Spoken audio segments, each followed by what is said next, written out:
मिलेगा या सेट 1 है। मॉडल सेट 1 का फर्स्ट क्वेश्चन दिया गया है कि कड़वक के रचयिता कौन है। तो कड़वक के रचयिता कौन है, कड़वक जो चैप्टर है इस चैप्टर के राइटर कौन है, रचयिता कौन है। ऑप्शन ए में सूरदास, ऑप्शन बी में कबीरदास, ऑप्शन सी में जायसी और ऑप्शन डी में दिए गए हैं तुलसीदास। तो कड़वक के रचयिता जो है वह है जायसी, जायसी कड़वक के रचयिता है। Chapter name and writer name सभी लोग याद कर लीजिए, इसमें से हमेशा क्वेश्चन पूछा जाता है। चलिए अगले क्वेश्चन की तरफ चलते हैं। अगला क्वेश्चन दिया गया है कि साहित्य लहरी किसकी रचना है। साहित्य लहरी किसकी रचना है, जायसी की, सूरदास, कबीरदास, तुलसीदास। तो साहित्य लहरी जो रचना है वह है सूरदास, सूरदास की रचना है साहित्य लहरी। और इस वीडियो में हम लोग 100 ऑब्जेक्टिव देखने वाले हैं, 100 ऑब्जेक्टिव देखने वाले हैं जो कि सभी इंपॉर्टेंट है, सभी ऑब्जेक्टिव इंपॉर्टेंट है। चलिए अगला क्वेश्चन की तरफ चलते हैं। अगला क्वेश्चन दिया गया है कि कवितावली के रचनाकार हैं, कवितावली के रचनाकार कौन है। तो कवितावली के रचनाकार कौन है हमें बताना है। तो कवितावली के रचनाकार कौन है, आप सभी लोग जल्दी जल्दी कमेंट बॉक्स में बताइए। कवितावली के रचनाकार हैं तुलसीदास, तुलसीदास कवितावली के रचनाकार हैं। अगला क्वेश्चन है छत्रसाल दशक के रचनाकार हैं, छत्रसाल दशक के रचनाकार कौन है। तो छत्रसाल दशक जो है यह भूषण के द्वारा रचना किए गए हैं। छत्रसाल दशक काफी अच्छा चैप्टर है, या आप लोग इसको अभी नहीं पढ़े हैं तो फिर से भी आप पढ़ सकते हैं इस चैप्टर को, ज्यादा टाइम भी नहीं लगेगा इस चैप्टर को पढ़ने में। चलिए अगला क्वेश्चन देखते हैं। अगला क्वेश्चन दिया गया है कि गुलेरी जी की कहानी उसने कहा था, गुलेरी जी ने जो कहानी लिखी है उसने कहा था किस शहर के भीड़ भरे बाजार में से शुरू हुई। यह कहानी किस शहर के भीड़ भरे बाजार से शुरू हुई, किस शहर के बाजार से यह कहानी शुरू हुई। तो यह कहानी शुरू हुई वह बाजार था अमृतसर, अमृतसर के बाजार से यह कहानी शुरू हुई। चलिए अगला क्वेश्चन देखते हैं। अगला क्वेश्चन दिया गया है कि भारतीय सिपाहियों का किसके साथ संघर्ष हुआ था। भारतीय सिपाहियों का जो संघर्ष हुआ था वह किसके साथ हुआ था, क्या तुर्की के साथ है, फ्रांसीसियों के साथ, अंग्रेजों के साथ है, जर्मनी के साथ। तो भारतीय सिपाहियों के जो साथ संघर्ष हुआ था वह था जर्मनी के साथ संघर्ष हुआ था भारतीय सिपाहियों को। अगला क्वेश्चन दिया गया है जयप्रकाश नारायण 1974 ईस्वी, जयप्रकाश नारायण 1974 ईस्वी आपातकाल के दौरान किस आंदोलन के लिए जेल गए थे। जो कि जयप्रकाश नारायण 1974 ईस्वी में आपातकाल के दौरान किस आंदोलन के लिए जेल गए थे, किस आंदोलन के लिए जयप्रकाश नारायण जेल गए थे 1974 ईस्वी में। तो 1974 ईस्वी में जयप्रकाश नारायण जिस आंदोलन के लिए जेल गए थे वह था छात्र आंदोलन, छात्र आंदोलन के लिए जयप्रकाश नारायण जेल गए थे। अगला क्वेश्चन देखते हैं। अगला क्वेश्चन दिए गए हैं कि जयप्रकाश नारायण के पिता का नाम क्या है, जयप्रकाश नारायण के पिता का नाम क्या है। तो जयप्रकाश नारायण के पिता का नाम क्या है। तो जयप्रकाश नारायण के पिता का नाम जो है हर्षोदयाल, हर्षोदयाल नाम है जयप्रकाश नारायण जी के पिता का, हर्षोदयाल नाम है। अगला क्वेश्चन है रेणुका किसकी रचना है, रेणुका किसकी रचना है। तो रेणुका जो रचना है वह है चंद्र शर्मा गुलेरी की, रेणुका जो रचना है वह है चंद्र शर्मा गुलेरी की रचना रेणुका है। सभी क्वेश्चन इंपॉर्टेंट है, कृपया याद करते चले आप सभी लोग। अगला क्वेश्चन दिए गए हैं कि मालती के पति का क्या नाम था, मालती के पति का क्या नाम था। यह क्वेश्चन 100% गारंटी आपके बोर्ड एग्जाम में पूछा जाएगा। मालती के पति का क्या नाम था, या मालती के पति पेशे से क्या थे। तो मालती के पति का क्या नाम था। तो मालती के पति का नाम था महेश्वर, मालती के पति का नाम था महेश्वर। अगला क्वेश्चन है, अगला क्वेश्चन दिया गया है कि कहरानामा किसकी रचना है, कहरानामा किसकी कृति है। तो कहरनामा किसकी कृति है हमें बताना है। तो कहरनामा जो कृति है जो मलिक मोहम्मद जायसी की है। अब आप लोगों में से बहुत सारे लोग स्टूडेंटों का यह डाउट होगा कहरनामा तो चैप्टर में है ही नहीं, लेकिन पूरा मलिक मोहम्मद जायसी के बारे में पढ़िएगा तो मलिक मोहम्मद जायसी की ही एक कृति है कहरनामा। अंदर से भी क्वेश्चन पूछ दिया जाता है ऑब्जेक्टिव में हिंदी में, तो आप पूरा लेखक के बारे में और चैप्टर के बारे में याद कर लीजिए। चलिए अगला क्वेश्चन देखते हैं। अगला क्वेश्चन दिए गए हैं कि साहित्य लहरी रचना है, साहित्य लहरी किसकी रचना है। यह तो आप सभी लोग जानते ही होंगे साहित्य लहरी किसकी रचना है। तो साहित्य लहरी रचना है सूरदास की, सूरदास की रचना है साहित्य लहरी। अगला क्वेश्चन देखते हैं। अगला क्वेश्चन दिए गए हैं कि सूरदास के 3 प्रधान कवि विषय हैं, सूरदास के 3 प्रधान विषय हैं। सूरदास के 3 कौन कौन से प्रधान विषय हैं। तो सूरदास के 3 प्रधान विषय जो हैं वह हो जाएगा विनय भक्ति 1 हो गया, वात्सल्य 2 हो गया और प्रेम श्रृंगार। 3 प्रधान विषय हैं सूर काव्य के लिए। अगला क्वेश्चन देखते हैं। अगला क्वेश्चन दिए गए हैं कि तुलसीदास की माता का नाम क्या था। तुलसीदास के माता का नाम क्या था? तो तुलसीदास की माता का नाम क्या था? तो तुलसीदास की माता का नाम जो था वो था हुलसी। हुलसी नाम था तुलसीदास के माता का नाम। चलिए अगला क्वेश्चन दिया गया है कि कवितावली किसकी रचना है? कवितावली किसकी रचना है? तो कवितावली जो रचना है यह तुलसीदास की रचना है। कवितावली तुलसीदास की रचना है।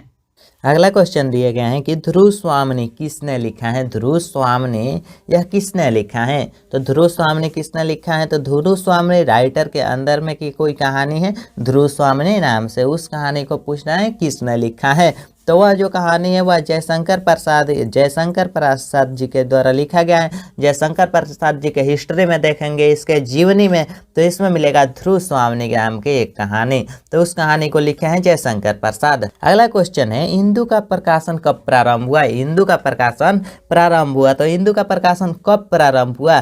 तो इंदु का प्रकाशन जो प्रारंभ हुआ वह 1908 ईस्वी से प्रारंभ हुआ। 1908 ईस्वी से इंदु का प्रकाशन प्रारंभ हुआ। इंदु का प्रकाशन कब प्रारंभ हुआ? तो 1908 ईस्वी से।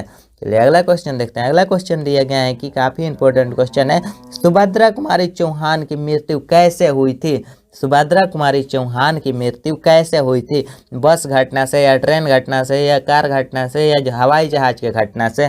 तो सुभद्रा कुमारी चौहान की जो मृत्यु हुई वह कार घटना से हुई, कार दुर्घटना से हुई सुभद्रा कुमारी चौहान की मृत्यु। चलिए अगला क्वेश्चन देखते हैं। अगला क्वेश्चन दिया गया है कि बिखरे मोती कहानी संग्रह है। बिखरे मोती किस कहानी का संग्रह है? तो बिखरे मोती किस कहानी के संग्रह है? तो सुभद्रा कुमारी चौहान के कहानी में का संग्रह है बिखरे मोती, क्योंकि उनका बेटा बिखर गया है उनके सामने, तो वही है बिखरे मोती। अगला क्वेश्चन दिया गया है कि दूसरा सप्तक किसने लिखा है? दूसरा सप्तक किसने लिखा है? तो दूसरा सप्तक किसने लिखा है? तो दूसरा सप्तक रघुवीर सहाय ने लिखे हैं। दूसरा सप्तक रघुवीर सहाय के द्वारा लिखा गया है।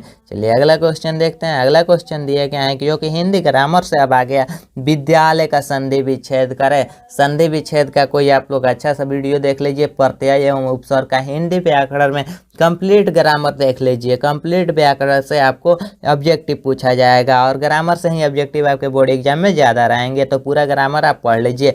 विद्यालय, विद्यालय का संधि विच्छेद करे तो विद्यालय, विद धन यालय नहीं होगा, विद्या धन आलय, विद्या धन आलय हो जाएगा विद्यालय, विद्या धन आलय विद्यालय हो जाएगा। ऑप्शन नंबर बी इसका राइट आंसर होगा। अगला क्वेश्चन दिए गए हैं कि संचय का संधि विच्छेद होगा। संचय का संधि विच्छेद क्या होगा? संधन चय नहीं होगा, संच धन्यय नहीं होगा, समजोर चय संचय यही होगा, समजोर चय। आप इसे सेट करेंगे ना, माइंड में सेट कर कर 2-3 बार बोलेंगे, रिपीट करेंगे, तो इसका आंसर ऑटोमेटिक आ जाएगा आपके पास। तो सम धन चय संचय हो जाएगा इसका राइट आंसर। चलिए अगला क्वेश्चन देखते हैं। अगला क्वेश्चन दिया गया है कि यथोचित का संधि विच्छेद करे। यथोचित का संधि विच्छेद करे तो यथोचित का संधि विच्छेद क्या होगा?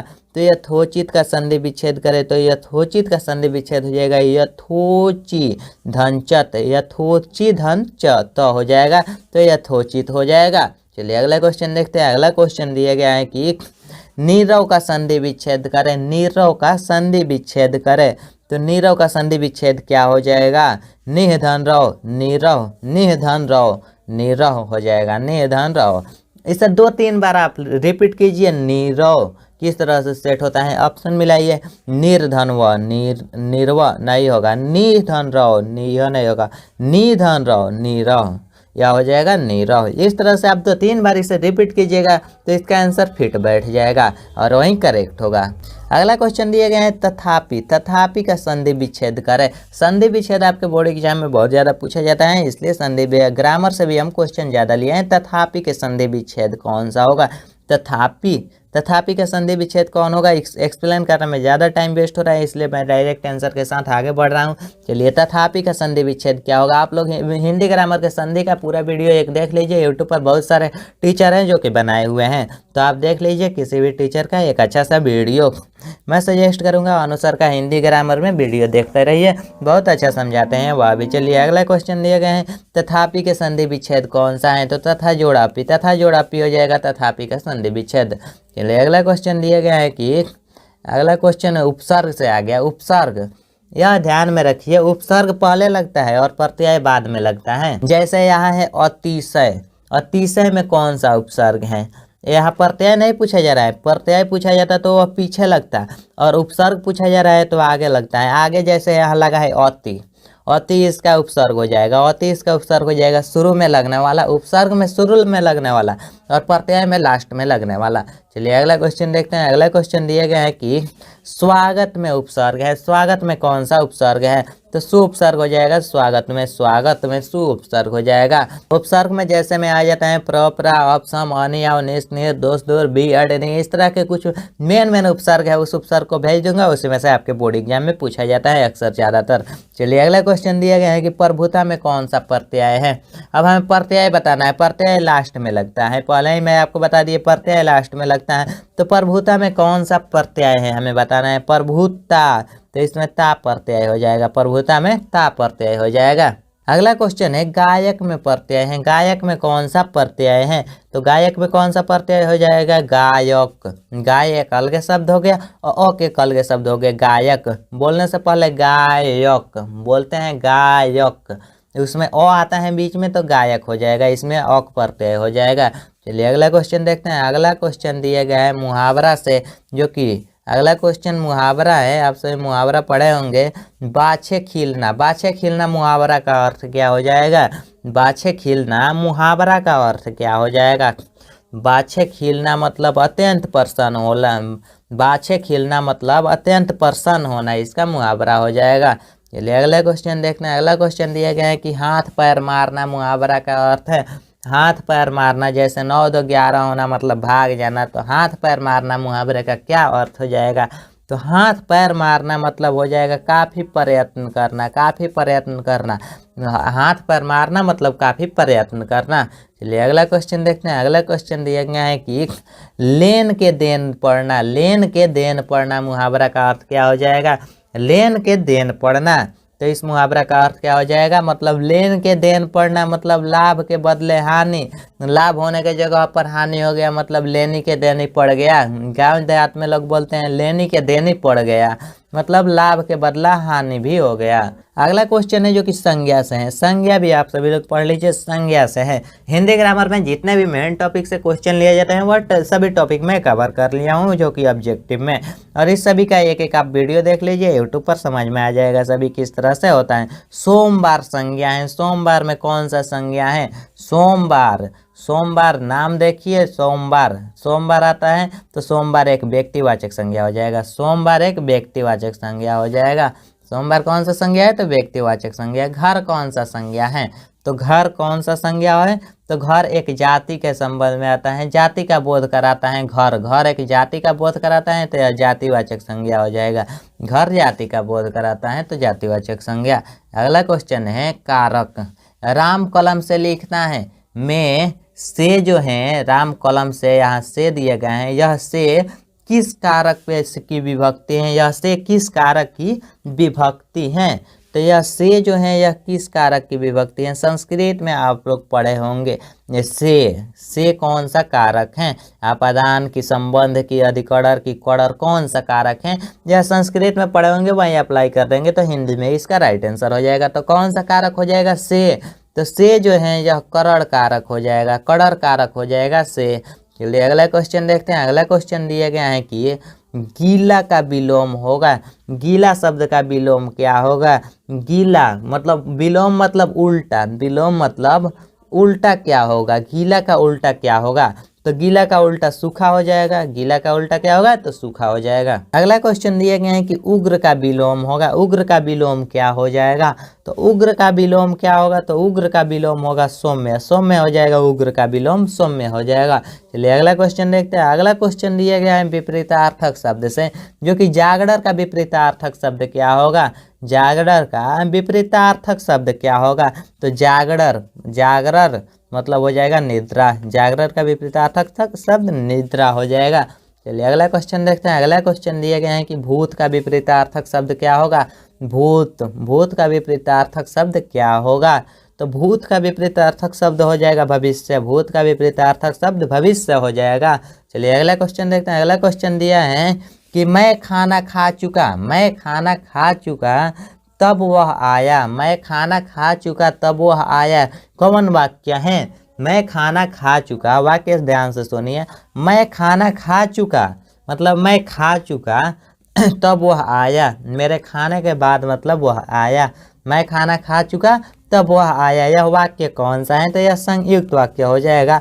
दोनों को जोड़ना है, मैं खाना खा चुका तब वह आया मतलब मेरे खाने के बाद आया, तो संयुक्त वाक्य हो जाएगा। अगला क्वेश्चन दिए गए हैं जो कि शब्द से है, चतुर्थ कौन सा शब्द है? चतुर्थ कौन सा शब्द है? 4 प्रकार के शब्द या होते हैं शब्द। 3 शब्द को 3 भागों में बांटा गया है। इन तीनों भागों के भी अलग अलग खंड हैं। तो शब्द के 3 खंडों में से एक खंड का यह 4 भाग हैं, तत्सम, तत्भव, देशज, विदेशज। तो हमें चतुर्थ पूछ रहा है कौन सा शब्द है, तो चतुर्थ हो जाएगा तद्भव। तद्भव जो कि ऑप्शन नंबर ए में दिए गए हैं, तद्भव हो जाएगा। तद्भव गलत लिखा गया है, तद्भव शब्द हो जाएगा। यह ऑप्शन नंबर ए इसका राइट आंसर हो जाएगा। चलिए अगला क्वेश्चन दिया गया है कि खिलाड़ी शब्द है। खिलाड़ी कौन सा शब्द है? खिलाड़ी कौन सा शब्द है? तो खिलाड़ी एक विदेशी शब्द है।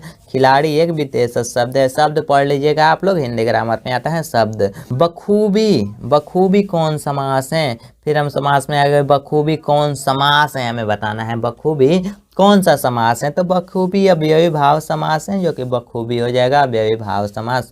चलिए अगला क्वेश्चन दिए गए हैं कि रस भरा कौन समास है? रस भरा कौन समास है? रस भरा जो समास हो जाएगा वो हो जाएगा तत्पुरुष। तत्पुरुष समास हो जाएगा रस भरा।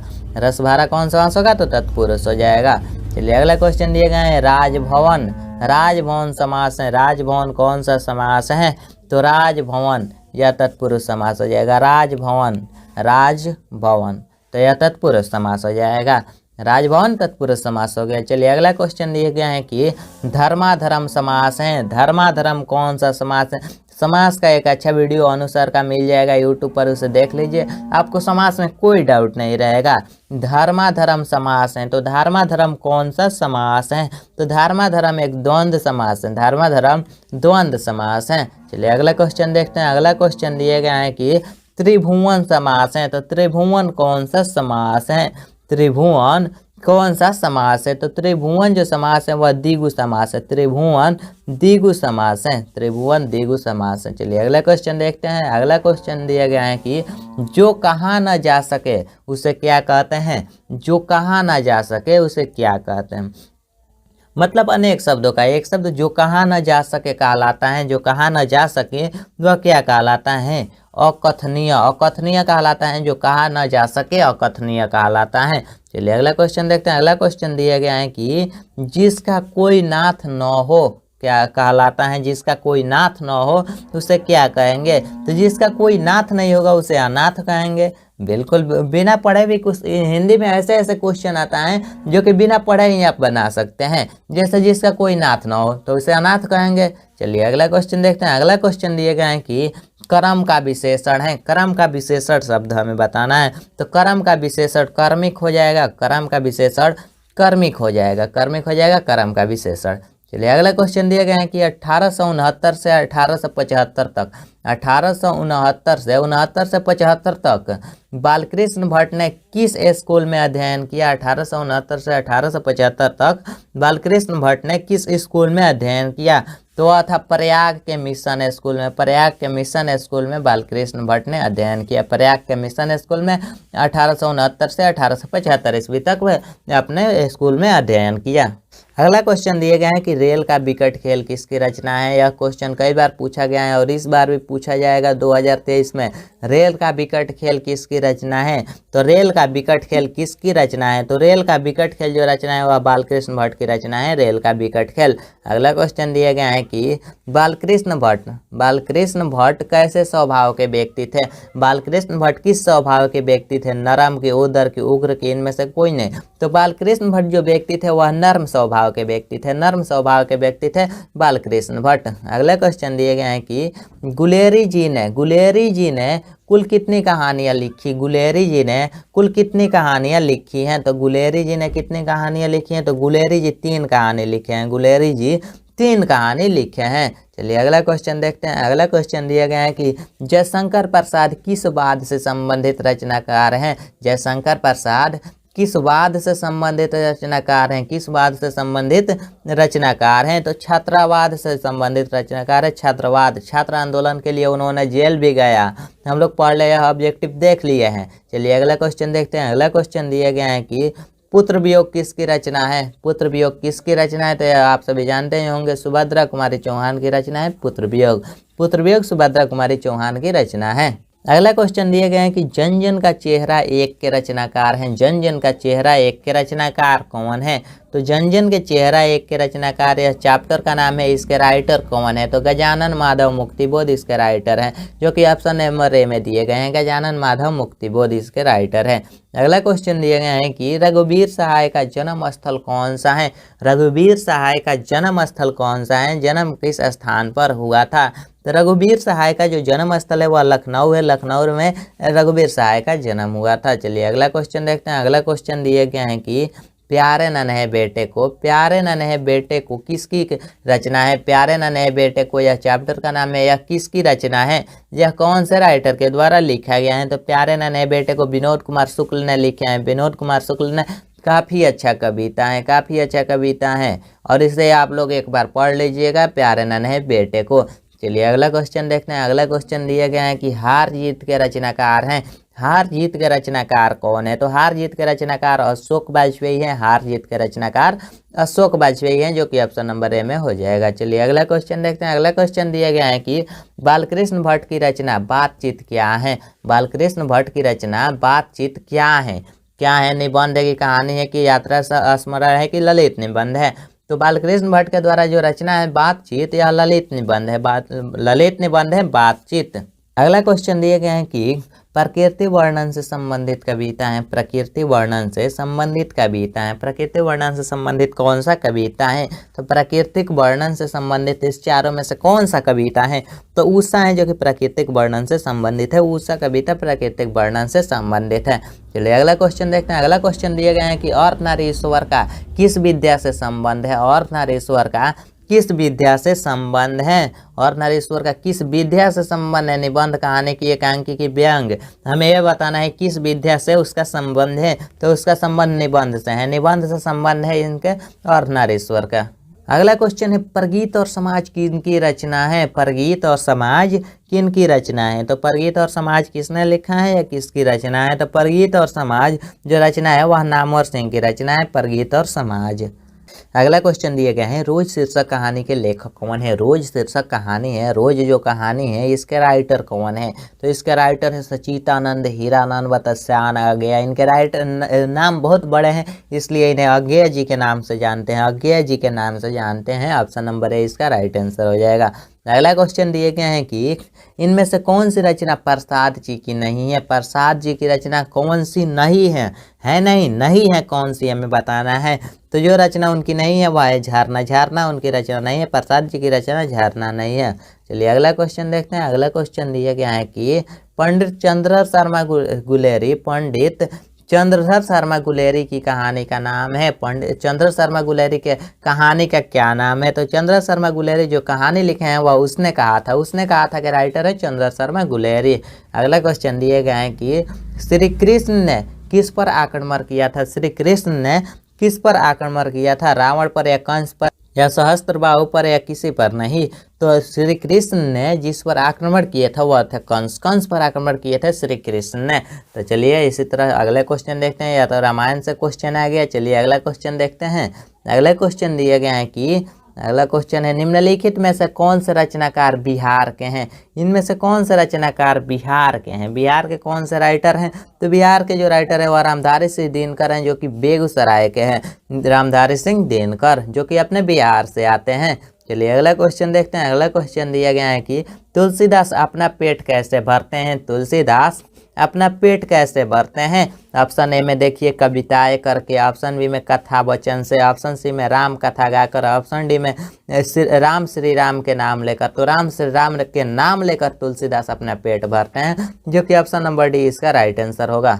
अगला क्वेश्चन दिए गए हैं शिक्षा। शिक्षा जो चैप्टर है शिक्षा, शीर्षक निबंध के निबंधकार कौन है? शिक्षा जो कि चैप्टर है इसके निबंधकार कौन है, इसके राइटर कौन है? तो जे कृष्णमूर्ति के द्वारा यह चैप्टर लिखा गया है शिक्षा, जो कि काफ़ी इंपॉर्टेंट चैप्टर है शिक्षा के बारे में। बहुत सारे इसके बारे में अध्ययन किया गया है शिक्षा के बारे में।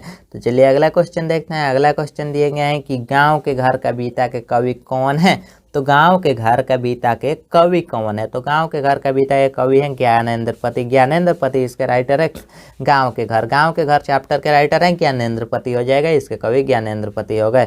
चलिए अगला क्वेश्चन देखते हैं। अगला क्वेश्चन दिए गए हैं जो काफ़ी इंपॉर्टेंट है।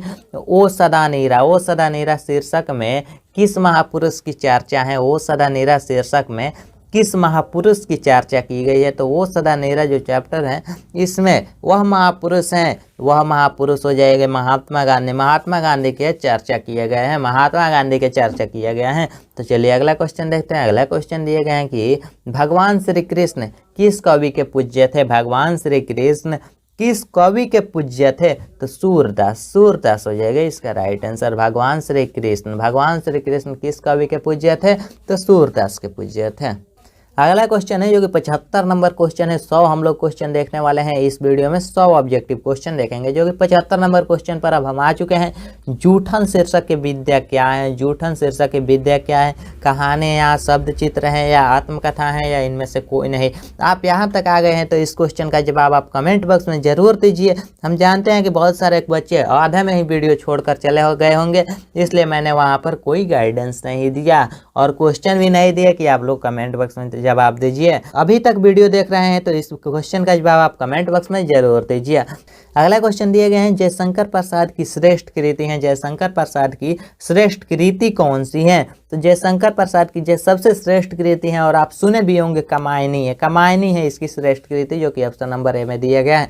तो चलिए अगला क्वेश्चन की तरफ चलते हैं। अगला क्वेश्चन दिया गया है कि निम्नलिखित में कौन अज्ञेय के उपन्यास नहीं है? निम्नलिखित में कौन अज्ञेय जी के उपन्यास नहीं है? तो अज्ञेय के उपन्यास कौन नहीं है? तो नहीं होगा त्रिवेणी नहीं होगा। चलिए अगला क्वेश्चन देखते हैं। अगला क्वेश्चन दिए गए हैं कि मुक्तिबोध का जन्म हुआ था। मुक्तिबोध का जन्म कहाँ हुआ था? तो मुक्तिबोध का जन्म कहाँ हुआ था? सयोपुर हुआ था। सयोपुर में मुक्तिबोध का जन्म हुआ था। अगला क्वेश्चन है मालती किस शीर्षक की पात्रा है? मतलब मालती किस चैप्टर की पात्रा है? तो मालती जो पात्रा है, मालती के बारे में फुल अध्ययन दिए गए हैं। वह चैप्टर है रोज, जो कि सचिता हीरानंद अज्ञेय जी के द्वारा लिखा गया है। रोज चैप्टर की पात्रा है। तो चलिए अगला क्वेश्चन देखते हैं। अगला क्वेश्चन दिए गए हैं कि सुभद्रा कुमारी चौहान के मृत्यु का कारण है। तो सुभद्रा कुमारी चौहान के मृत्यु का कारण क्या है? पहले भी हम लोग यह ऑब्जेक्टिव क्वेश्चन देख चुके हैं। कार दुर्घटना के कारण उनकी मृत्यु हुई, मगर उसमें अलग अलग ऑप्शन था और इसमें अलग अलग ऑप्शन है, लेकिन कार दुर्घटना आप याद रखिए। चलिए अगला क्वेश्चन देखते हैं। अगला क्वेश्चन दिए गए हैं कि रजनीश का संधि विच्छेद करें। रजनीश का संधि विच्छेद करें। तो अब हम लोग संधि विच्छेद में आ गए हैं। तो रजनीश का संधि विच्छेद करें तो रजनी जोड़ ईस हो जाएगा, रजनी संधि विच्छेद। अगला क्वेश्चन दिए गए हैं कि पावन का संधि विच्छेद है। पावन का संधि विच्छेद क्या होगा? तो पावन पौ जोड़ अन हो जाएगा, पावन का संधि विच्छेद। पौ जोड़ अन हो जाएगा, पावन का संधि विच्छेद। अगला क्वेश्चन है सत्कार का संधि विच्छेद है। सत्कार का संधि विच्छेद पहले ही आपको बता दिए कि 2-3 बार आप उस क्वेश्चन को 2 खंडों में या 4 ऑप्शन है ना, चारों में ऐड कर देखिए, एक ना एक अप्लाई होगा, वहीं सही हो जाएगा। तो 83 नंबर क्वेश्चन है सत्कार का संधि विच्छेद करें। तो सत्कार का संधि विच्छेद हो जाएगा सतधनकार हो जाएगा सत्कार। तो चलिए अगला क्वेश्चन देखते हैं। अगला क्वेश्चन है दिनेश का संधि विच्छेद करें। दिनेश का संधि विच्छेद करें तो दिनेश दिन जोड़ इस दिनेश हो जाएगा, दिन जोड़ धन इस दिन धन इस हो जाएगा दिनेश। चलिए अगला क्वेश्चन दिए गए हैं कि आगमन में कौन सा उपसर्ग है? उपसर्ग पहले लगता है और प्रत्यय बाद में, आपको पहले ही बता दिए हैं। तो आगमन में गमन एक वर्ड बन रहा है और आ पहले आ रहा है, तो आ उपसर्ग हो जाएगा, आ उपसर्ग हो जाएगा। अगला क्वेश्चन दिए गए हैं कि पूर्णिमा में कौन सा प्रत्यय है? पूर्णिमा में कौन सा प्रत्यय है? प्रत्यय लास्ट में लगता है। पूर्णिमा में कौन सा प्रत्यय है? तो ईमा हो जाएगा, ईमा प्रत्यय हो जाएगा पूर्णिमा में। अगला क्वेश्चन दिए गए हैं कि जलज कौन सा समास है? जलज में कौन सा समास है? तो जलज, जलज में कौन सा समास है, तो तत्पुरुष समास हो जाएगा, जलज में तत्पुरुष समास है। चलिए अगला क्वेश्चन देखते हैं। अगला क्वेश्चन दिया गया है कि देवाले कौन सा समास है, देवाले कौन सा समास है, तो देवाले कौन सा समास है, तो देवाले तत्पुरुष समास हो जाएगा, देवाले तत्पुरुष समास हो जाएगा। चलिए अगला क्वेश्चन देखते हैं। अगला क्वेश्चन यह कई बार बोर्ड एग्जाम में पूछ दिया गया है और काफ़ी यह क्वेश्चन भी एक क्वेश्चन है कि लंबोदर कौन सा समास है, लंबोदर कौन सा समास है, तो लंबोदर कौन सा समास है, जिसका उदर लंबा हो लंबोदर कहते हैं। तो यह जो समास हो जाएगा बहुब्रीहि समास है, लंबोदर बहुब्रीहि समास है। तो चलिए अगला क्वेश्चन देखते हैं। अगला क्वेश्चन दिया गया है कि रात दिन कौन सा समास है, रात दिन कौन सा समास है, तो रात दिन कौन सा समास है, तो रात दिन एक द्वंद्व समास हो जाएगा, रात दिन द्वंद्व समास है। चलिए अगला क्वेश्चन देखते हैं। अगला क्वेश्चन दिए गया है कि प्रतिदिन, प्रतिदिन में कौन सा समास है, प्रतिदिन कौन सा समास है, तो प्रतिदिन अव्ययी भाव समास हो जाएगा, प्रतिदिन अव्ययी भाव समास है।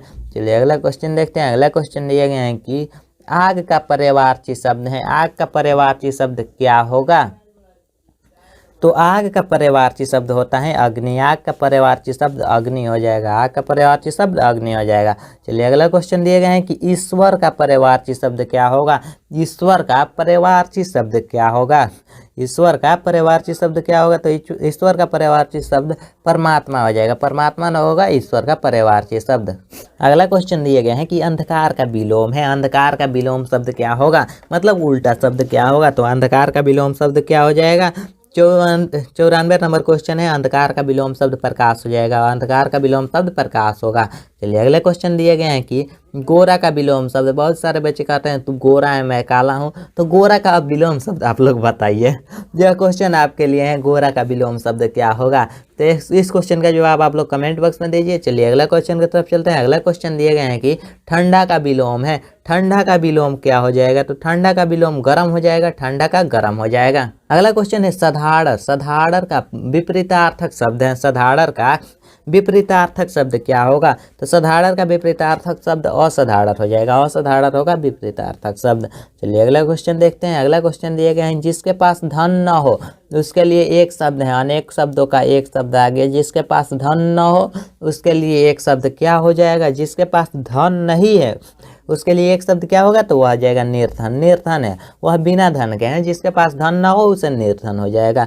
चलिए अगला क्वेश्चन देखते हैं। अगला क्वेश्चन दिया गया है कि हवा में बातें करना मुहावरे का अर्थ है। बहुत सारे बच्चे बोलते हैं हवा में खाली बतिया होता रहा, गाँव देहात के लोग इसी तरह बोलते हैं कि खाली हवा में बतिया होता रहा, तो हवा में बातें करना मुहावरे का अर्थ क्या हो जाएगा, तो बहुत तरक्की करना। हवा में बातें करना मतलब बहुत तरक्की करना, हवा में बातें करना बहुत तरक्की करना। चलिए अगला क्वेश्चन दिया गया है कि राष्ट्र की विशेषण है, राष्ट्र का विशेषण क्या होगा, तो राष्ट्र का विशेषण क्या होगा, तो राष्ट्र का विशेषण राष्ट्रीय हो जाएगा, राष्ट्रीय होगा राष्ट्र का विशेषण। तो यह पांचों सेट का क्लास AK2 एजुकेशन चैनल पर होगा, तो चैनल को सब्सक्राइब कर लीजिए और वीडियो को लाइक कर दीजिए। मैं हूं AK सर और आपको बता दें यह हमारा हेल्पलाइन नंबर है जो कि 8969831773।